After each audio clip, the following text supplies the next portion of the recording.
first thing, which is the most important, and this is for any fundraising, is to do your homework, do your research, understand and know the donor or the VC, know them well, know what they are looking for, what have they previously invested in, or what are they, which kind of things do they tend to support, and then know them so that you know what they are looking for.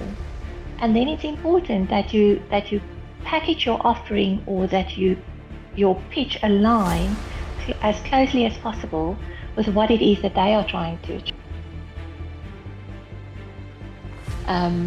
But I think it's just always important to be authentic and honest, brutally honest with exactly where you are, how much you've spent, how much you need, how you're going to spend it. Do not leave anything, do not spring surprises on people later on. Be upfront, be authentic, be honest, and ethical in everything. I think it's important that you stick to your why. Why are you doing this? And I think if you are only doing it because you want to make a lot of money and be a wealthy person in the future,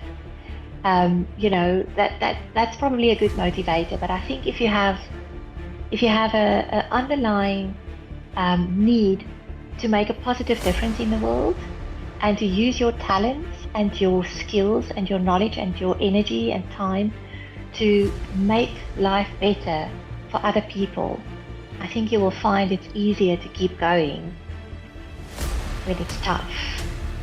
Just remember why you are.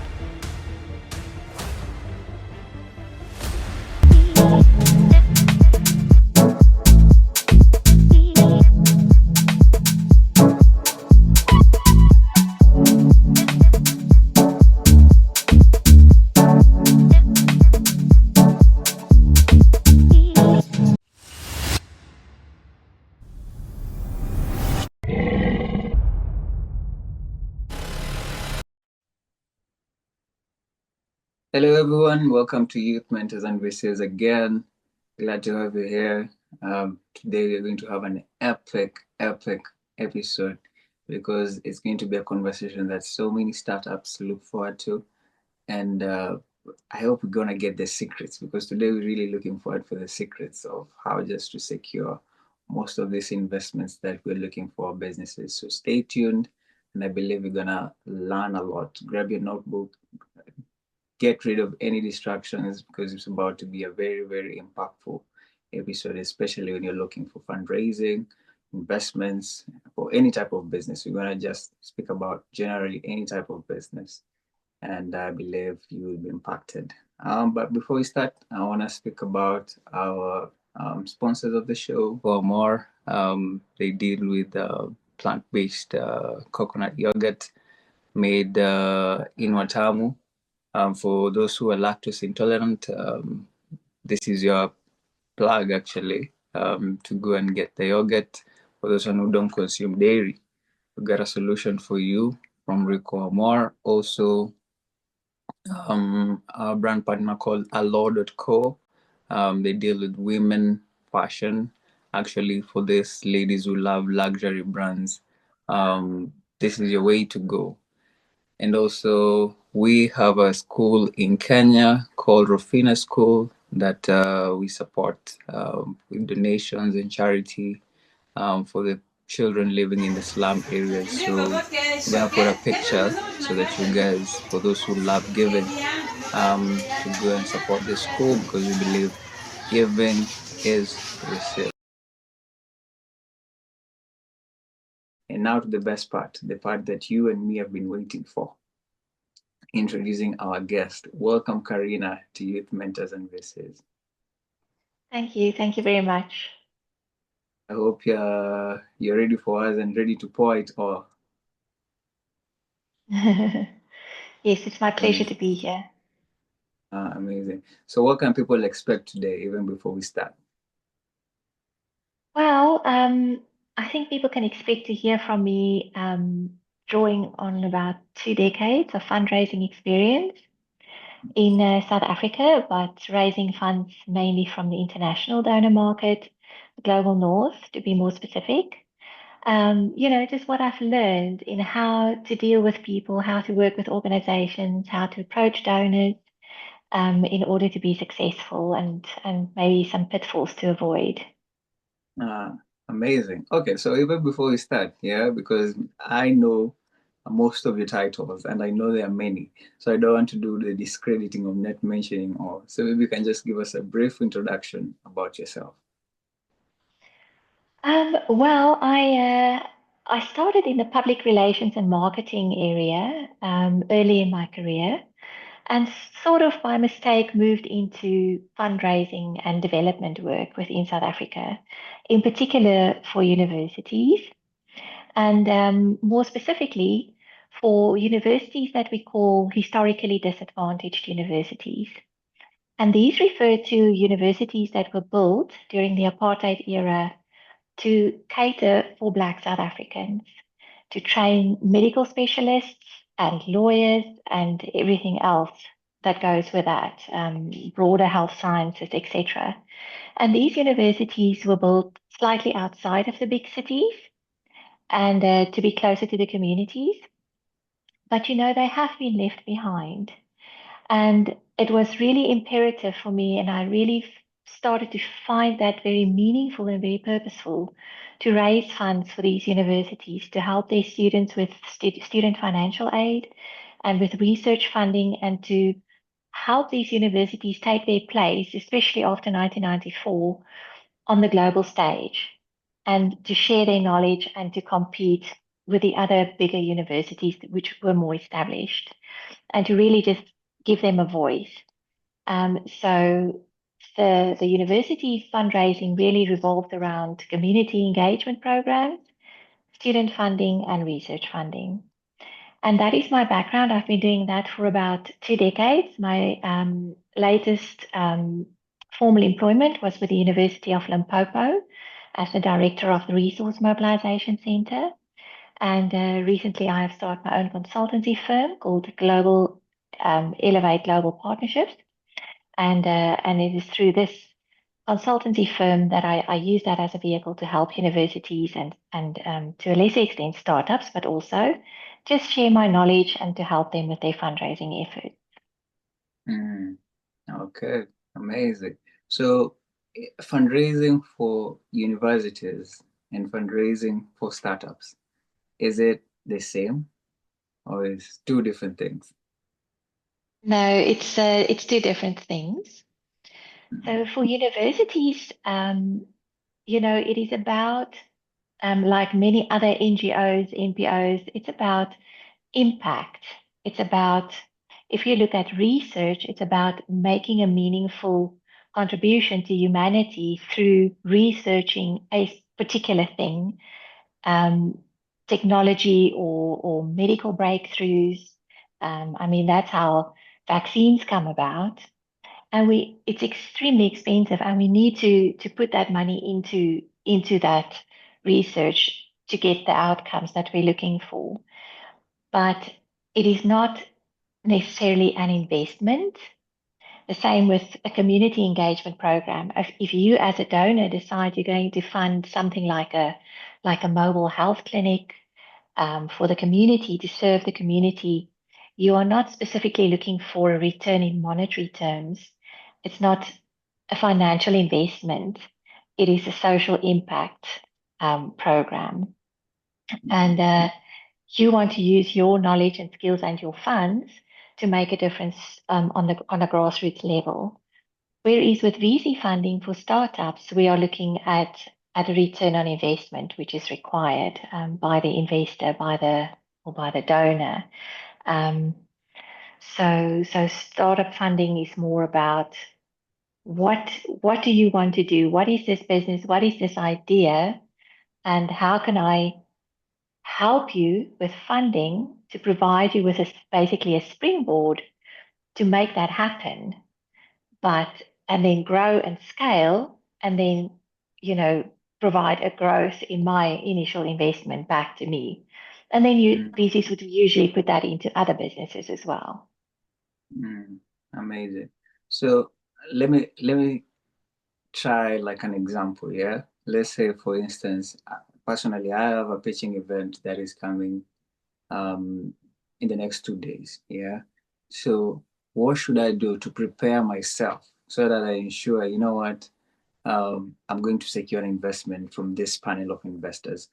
What should I include in my pitch deck and anything that you feel like a thing that are potential for a startup or an SME just to secure an investment? I think the first thing, which is the most important, and this is for any fundraising, is to do your homework, do your research, understand and know the donor or the VC, know them well, know what they are looking for, what have they previously invested in, or what are they, what kinds, which kind of things do they tend to support, and then know them so that you know what they are looking for. And then it's important that you package your offering, or that your pitch align as closely as possible with what it is that they are trying to achieve and what is important to them. So for me, that is the first thing. And you should always look at a strong opening. It's important to open with the problem that you are trying to solve with this business of yours. Mm. Sometimes people think about a great solution, and it might be a very good solution or idea, but there isn't really a problem. So you're not necessarily solving a problem. It's almost as if you have a solution that is looking for a problem. Mm. Look closely at the problem that your business is trying to solve and open with that problem. This is the problem.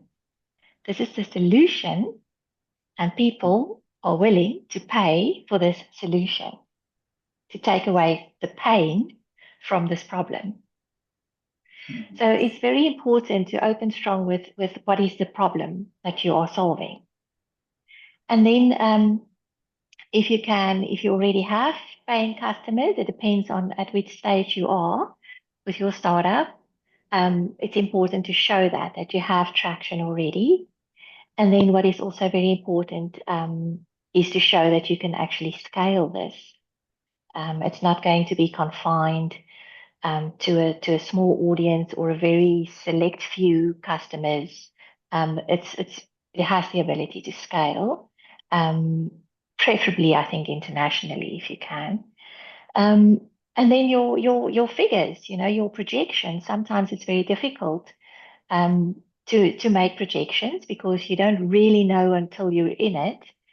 But if you can, have some realistic projections, and be humble, and do not ask somebody else to fund unrealistically big salaries, for example, or fancy offices and things like that. I think it's important to be careful to show where you want to spend the money and to then actually do that. Mm. Amazing. Okay. For instance, you said about offices. For me, in particular, I have a factory that I'm building and it's halfway done. Is it good to tell the investors if they can come through also like to assist in finishing the factory, or that might not be that necessary? Yes, I would put it out there. I would definitely put the invitation out there and say and show photos and diagrams and plans of where we are and where we're trying to go. And definitely, if it's feasible, if it's possible, for people to come because it might be in another country or far away or something. Definitely invite people to do that. And these days with digital tools, we can do so much. You can do a whole fly through, um, a model that of a place that's not yet being built even. Um, but I think it's just always important to be authentic and honest, brutally honest with exactly where you are, how much you've spent, how much you need, how you're going to spend it. Um, do not leave anything, do not spring surprises on people later on. Be upfront, be authentic, be honest, and ethical Mm. in everything you do. Amazing, amazing.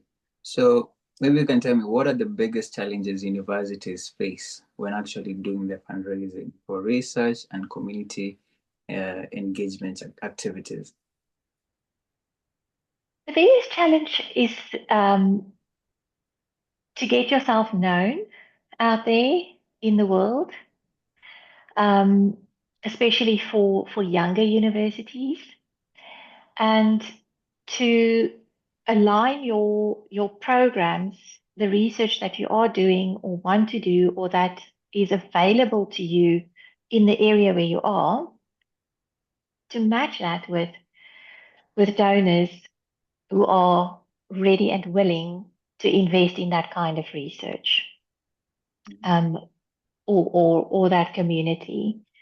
Um, that is a challenge, really to find the donors and to find that perfect match. It takes a long time, and it takes skillful fundraisers and institutional advancement teams, and it takes investment.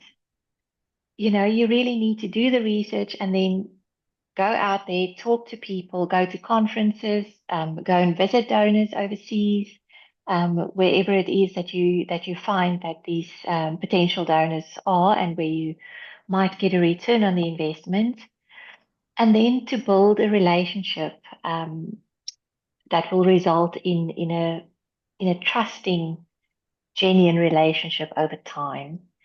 Because in the end, it's about people. People give to people, and it's when donors see you putting in the effort, taking the time, spending money, and if they see what other projects you have, what other things are successful that you have been doing, then they start to trust you, and you start to trust them if you see what they support, and then you can go from there. But that is a challenge to have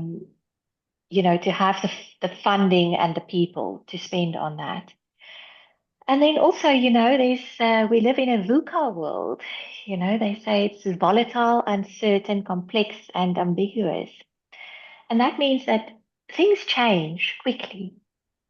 I mean, if we look at the wars that we have that's going on, that started recently, like the Russia-Ukraine situation and Israel and Gaza, and not to mention all the others. So we're starting to see that governments in the global north are expected to spend more money on military and defense. Mhm. So the money for development and development aid is we're starting to see that there's cut, they're starting to cut back, and you and your team need to constantly adapt to these challenges. We also see with the Trump administration, we know about the US aid situation and others. And so it's important for universities in the global south to start looking at other sources of potential funding in the EU, and maybe the Gulf region, Asia, and not to continue the reliance on the USA. Mm. Ah, amazing. So, what strategies have proven to be most effective in securing funding, actually long-term funding for research programs? Um, in my experience, to come back to the point I made earlier, it's really taking the time to build a relationship. So, for example, we had a very successful research program at the university. We had funding, significant amounts of funding in euros from a Belgian donor. And the project ran for about 10 years, and it was hugely successful. We were able to make an impact in areas like food security, literacy, uh, healthcare advances, all because of this project. But leading up to the point where we actually got approval, that process took about 4 years. Having Mm. meetings, meeting people, bringing more people in, adding more stakeholders, talking through things, applying, not being successful, trying again, continuing the dialogue, building it out, expanding the program until the point where we were successful. And then once you have the funding, then you have to be um, very professional and very good with what you're doing with the funding. It's not only about getting the funding, it's about doing what you said out from the beginning you are going to do with the funding.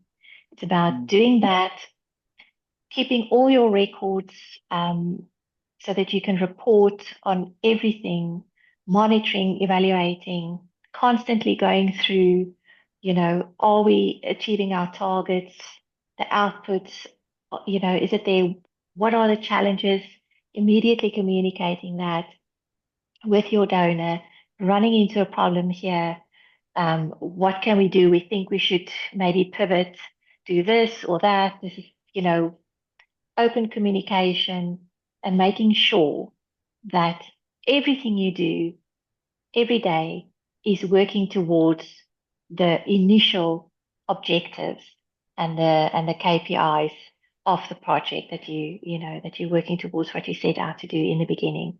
And then you will be successful in the long run, Mm. and if you have a good successful program like that, in my experience, then that tends to attract other donor funding as well, because you can now prove that you can do this successfully.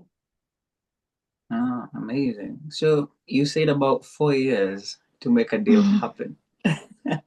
Someone can easily be discouraged. I mean, 4 years, someone might consider it too long. But oftentimes, is that what usually happens when it comes to fundraising? Like before the investor says yes, it actually takes time as compared to sending your proposal today and getting a funding after a month. Most necessarily doesn't happen like that, right? Mhm.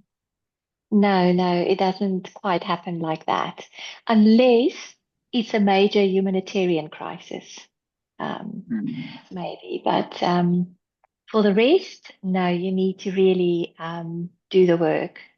Like I said earlier, do your homework. It starts with that, who's potential funders, and then getting to know them and getting to understand what is important for them and how you Mm. can align what it is that you want to do with their business interests as well to make sure that it's a good match. But it definitely Mm. takes time. Yeah. Mm. Yeah, I hope as young entrepreneurs will get that, because for me, like for instance, there's investors who I talk to, and they take long to reply at times, and you even forget about them, and you're like, maybe these ones are not interested. But it's a good thing you mentioned. It actually takes time. So I'll actually keep that in mind. Um, Yes, yes, unfortunately. the other thing will be, do you think you have like a some figure between the time you started fundraising up to now? Like, how much can you say you have been able to raise accumulative? Just a rough figure. Um, Look, fundraising is a team sport, so it would Mm. be a little bit unfair of Mm. me to say that I have been successful in doing this, that, or the other, because it's always a team sport. Mm. I always say the faculty and academia that I work with at the university as well, there's just no way that I can go out and raise funds on my own, because it's always about a very technical issue. Not so much if it's community engagement or student financial aid, but especially in terms of research. And the same for a startup. A fundraiser really need to understand exactly what it is that you want to do. And I have often in my career had to say to a professor, please break it down for me. I don't understand what it is that you're trying to do. And the decision maker, especially the first decision maker in the organization, the donor that we are approaching, is also not going to understand. It's too technical. And then we work together. So with teams and working with academia, I would say in excess of 100 million rand over time. But again, as I say, it's not a individual achievement. You're always working with a team and also with other people's networks. Um, you know, if I'm raising funds for a specific research program in a specific discipline, that faculty staff member have probably met potential donors at international conferences. And Mm-hmm. I just help to, you know, to prepare the proposal, to polish it, to package it right, and to make it more understandable. And then together we will submit it. And the credit Mm-hmm. goes to everyone. Yes. Mm, okay, amazing. So, how can South African corporations be encouraged to invest in social impact initiatives? Um, Look, South African corporations want to invest and make a social impact. Mm, It's not that they need too much encouragement because the will is there, and I think they're going to come under more and more pressure from South African NGOs and universities and NPOs because of the problem with the global north that is directing their funds to different places now. But I think as the fundraiser, the one who needs the funding, it's important to align your project that you need the funding for with the corporation's business interests. Research was done last year by Trilog, and they reported that their respondents said that almost 80% of them support causes that closely align with their business interests. So it is important. If a business is in mining, for example, and you need funding for something that's completely unrelated, it's going to be a little bit difficult. And it's important that you focus your efforts rather than, waste time and other resources on misalignment, mm. if that makes Okay, sense. makes a lot of sense. Makes a lot of sense. So, what trends are you seeing in philanthropic giving nowadays, particularly towards startups and innovation-driven projects? What are the most 2025 trends, if I can say? Um, we see a trend towards deep tech sort of startups, um, digital and technical innovations that could create jobs. Um, we do see a lot of angel investing and VC funding going into those sorts of areas. It's not the only focus, but um, deep tech, as far as I can see, is definitely a focus area when it comes to startups, and also scaling. If, like I said earlier, if you can show that you can scale this innovation, then you would probably be more successful in your fundraising efforts. Mm. Ah, so there are entrepreneurs who, when they go to pitching events, most of the time they are asked, "How is your business incorporating technology in the venture?" So let's say, like for instance, someone is doing leather, um, and someone like me, I'm doing manufacturing actually of food and beverage. An investor might ask me, "Where is the technology in your business?" So what about SMEs that don't have technologies in their business, but they're doing, big businesses, and investors are looking for the tech in the businesses? How should they approach investors when in such situations?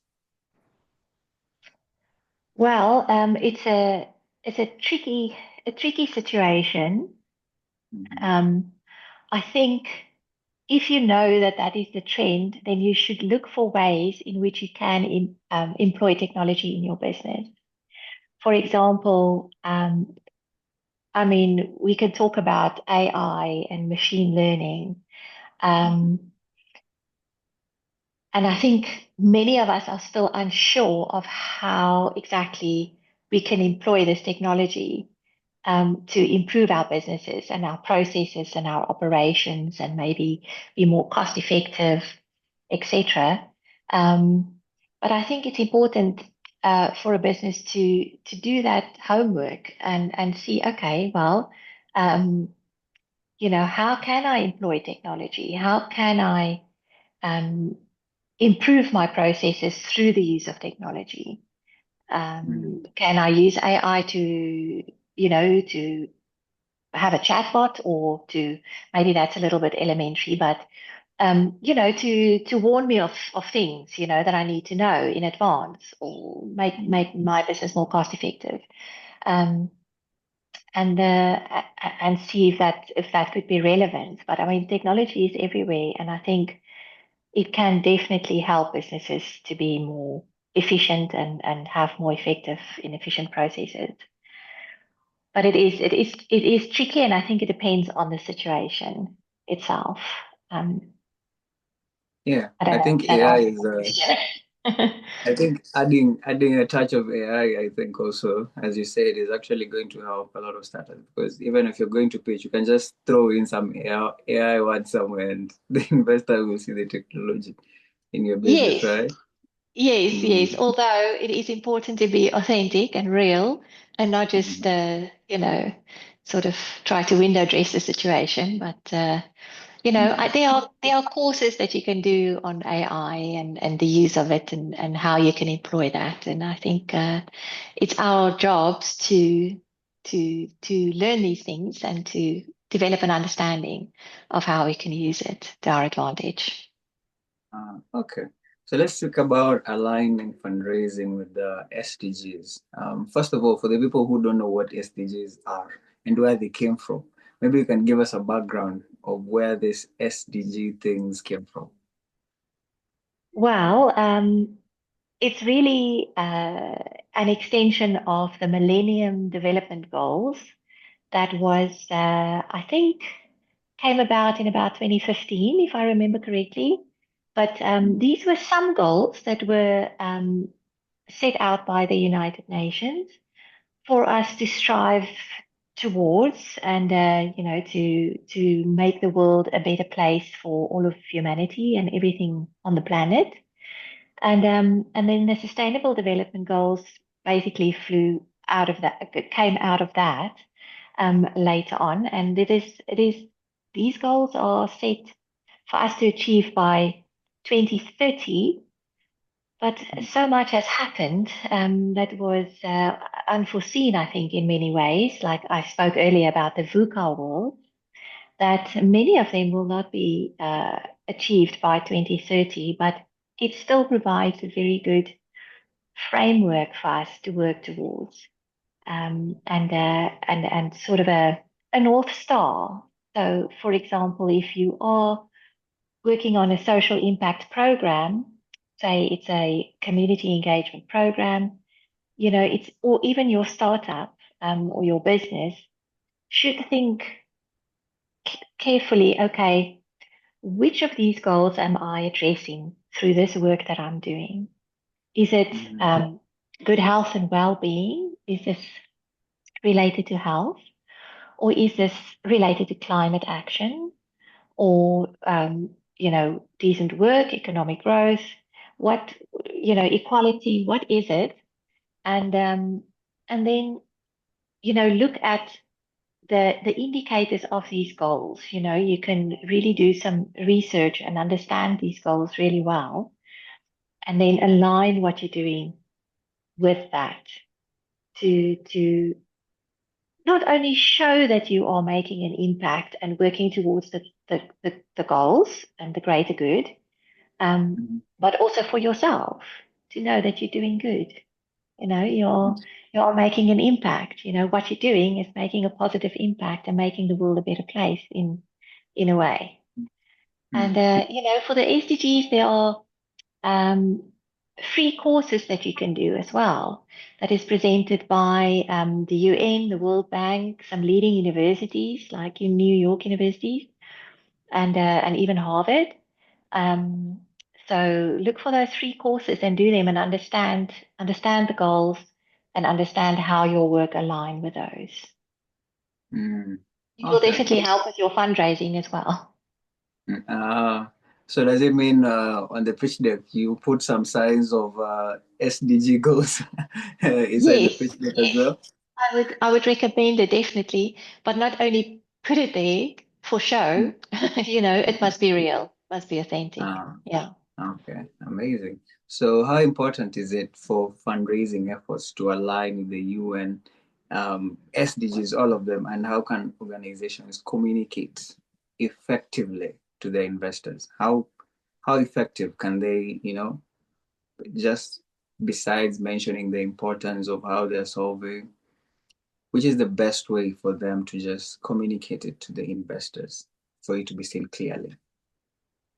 I think with some data, with some facts and figures, if you can indicate with numbers.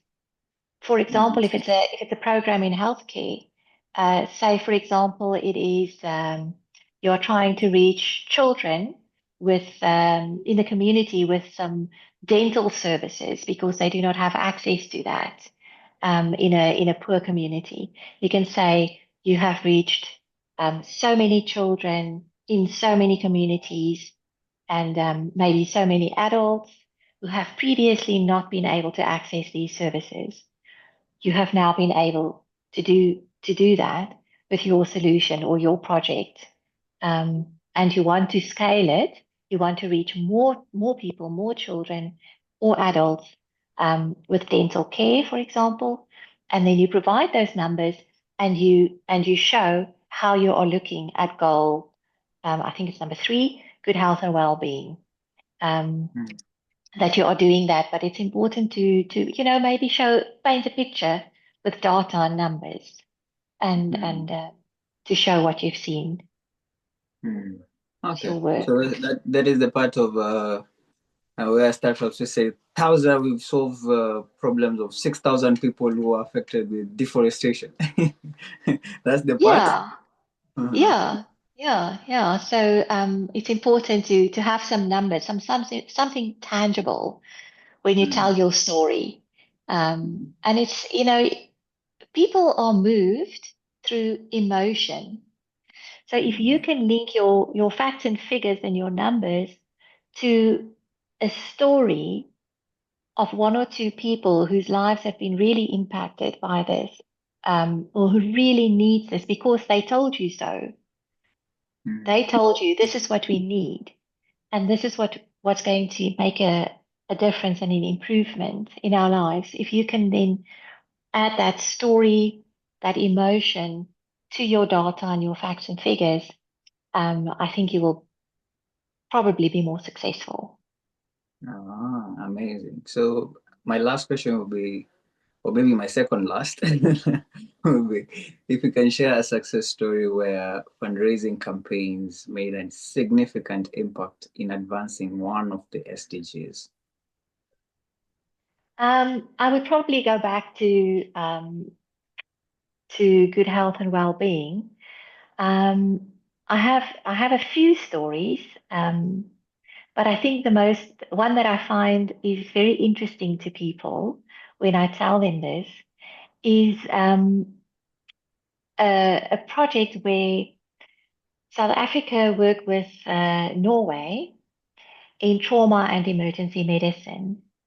And the problem Mm, that was identified by Norwegian health professionals is the lack of hands-on experience of their healthcare professionals on blunt and penetrating trauma in their hospitals. And here I'm talking about things like gunshot wounds and knife stabbings, things like that, because they do not have that kind of injuries in their country because, it just doesn't really happen very regularly. And unfortunately, South Africa do have those kind of injuries. We have a lot of it in our private and our public hospitals. So we have approached an agency of the Norwegian government for funding for an exchange program where the Norwegian doctors and nurses come to a public hospital in South Africa to get this hands-on experience and work with these patients every day who come into the hospital with these kind of injuries. And South Africa sends health personnel to Norway, where they have their volumes of patients are lower and they are very organized in their hospitals. And so our health professionals go to them to understand better how they get to everyone, how they prepare for the patient's arrival, and just to learn more about systems.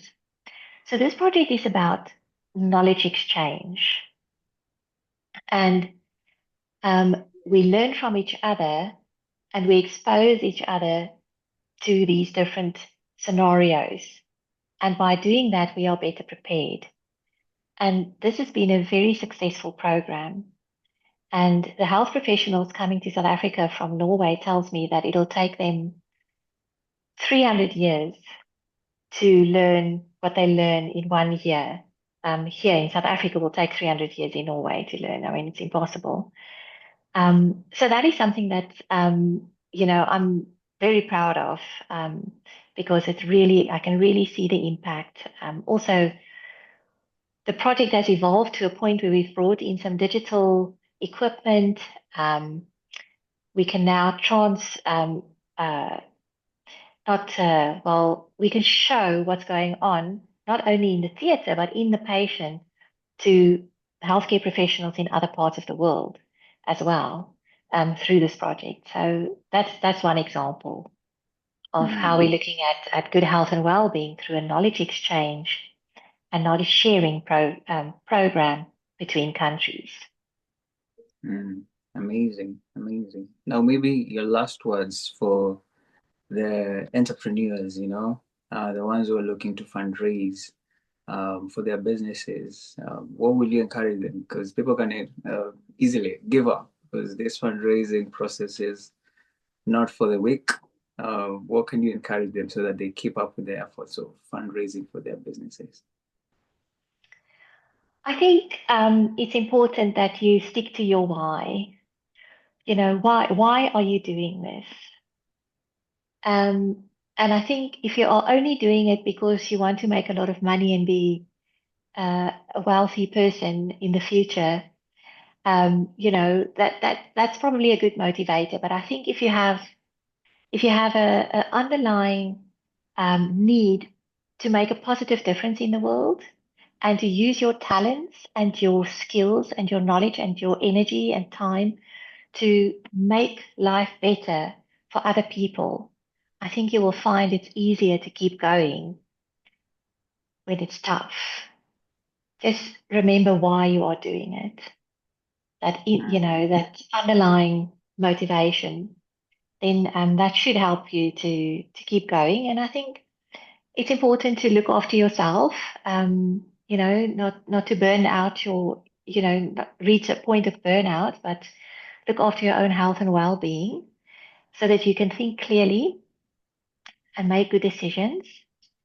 And and just stick to it. Eventually, you will be successful, I'm sure. Yeah, that part you've mentioned, look out for yourself. You're also speaking to me because this efforts of just running a business got me to a point where one of my eye kind of got some issues, and I never thought my business could get me to that level where I have to even take care of my eyes because it's really, I can say, painful. And I didn't believe that just because of the efforts of trying to get this and get done, Yeah. part of my eyes getting affected, and it might be an issue later, but that part is really important just to take care of yourself, right? It is. It is very important do not go down the road that will cause a problem or, as I say, burnout later on, because you need to be at your best. And yeah, just keep going and be real, be authentic. Then people will trust you and they would want to go into business with you.